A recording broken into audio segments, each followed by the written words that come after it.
আপনার রেকর্ডীয় খতিয়ানে হিস্যার অংশ কম আসায় আপনি চিন্তিত হয়ে পড়েছেন। চিন্তার কোনো কারণ নেই, বরাবরের মতো আমি রয়েছি তৌফিক আপনাদের সাথে। হ্যাঁ প্রিয় দর্শক, আপনার এক টুকরো সম্পত্তি রয়েছে।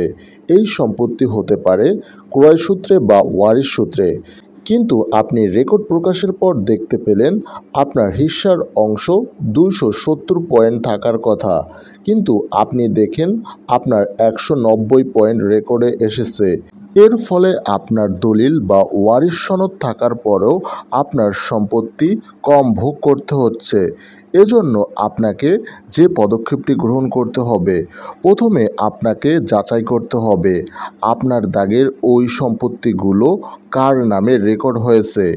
এজন্য আপনাকে ইউনিয়ন তহসিল অফিস অথবা উপজেলা ভূমি অফিসে গিয়ে দাগের সূচি উত্তোলন করতে হবে।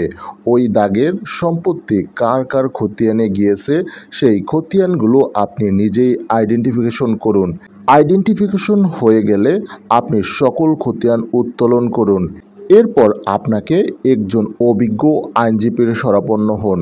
এরপর আপনাকে দেওয়ানি আদালতে রেকর্ড সংশোধনের জন্য মামলা করতে হবে। এই মামলার ফলে আপনি সহজেই আপনার হিস্যার অংশ ফিরে পাবেন।